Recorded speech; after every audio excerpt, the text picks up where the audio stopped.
Hey everybody, Mike here. I wanted to do a quick review today of this punch down tool that I've owned for several years now. This is made by Fluke Networks. This is model number D914S. This is lived alongside my other punch down tool, which is the D914. There's not a lot of difference between these two. They both work exactly the same. There's just really one key difference, in my opinion, that makes this one just a hair bit more comfortable than this one. This is my tried and true punch down tool that I've been using for the better part of a decade now. I did end up picking this one up just a few years later, just as a backup. It kind of quickly became my go-to, only for the comfort level that this grip provides over this one here when you're using it for extended periods of time. Now the other subtle difference, I can't show you on camera right now, but this 914 does come with one extra bit. So you get your 110 block, you get your 66 block, which is in the end here, and with this one here, you get a Phillips and slotted screwdriver end that you can also put in this one.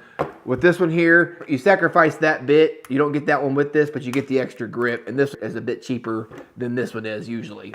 Now I did end up go ahead and pick up another one of these some time ago. It's still in the package. I haven't got it out yet. I had actually thought I lost this one at one point in time. It ended up turning up a couple months later. Now just like the 914 is, it's got the same features as far as the low and high impact. So if you're running 24 gauge, 26 gauge wire, you can run that on the low impact. It's safe from damaging the insulation on your coating while you're punching down to a block. Or if you're doing like a 22 gauge wire, you can bump that up to high impact by twisting that over. Gives you a little more oomph behind your punch when you hit it, and helps you get that seated down into your two teeth on your jack. The other knob right here on the bottom is your blade release. If you slide that over, it'll bring your blade out. You have storage for one extra blade. So this is the 66 block punch down right here, which is good for these 66 blocks like you see here. It's got the hollow end, so it'll fit down over the top of your teeth and punch that dude down. And then each side has got a different function as well. So the top here is completely flat. That's where if you want to punch that wire down, but you don't want it to cut, if you're going to continue that wire on like you're doing a POTS line. Or you could take this end here, has just a little bit more of a tip. That'll cut that wire off for you there as well if there's any excess. And then the 110 is the same way. You got it to where it's just flat on the top, so you can use your wire continuous, or the little tooth there to cut the wire. Just twist it and locks like so. The yellow colored side is always your cut side, and it does actually say cut here, so you can determine where you need to cut that wire. It sucks when you cut the wrong side. Been there, done that many times before. Now, if you're kind of new to the industry and you're wondering why would I pay that much for a tool like this, if you're just a consumer and you're wanting to punch down some jacks in your house, and you're only going to do that just a few times, but you want to keep the tool maybe in your toolbox for later, those cheaper ones by all means will get you by just fine. This is what I would consider to be the professional tool. So if you're in the telecom industry, you're doing this day in and day out, or you just like having quality tools, the Fluke Networks punch downs, kind of, in my opinion, is kind of the top of the line. Literally lasts forever. I've never had one fail. The only time I've ever had to replace one is when I've lost it, and they just work every time without fault. So that's kind of where that price tag comes in. You get what you pay for, in my opinion. And I guess the only other feature I hadn't shown you yet on this video is you do have a little tool that flips out on the side here, and that's just basically to grab wire if you need to get in there and dig a wire out of a block. That's easy to do. If you've never seen this done before,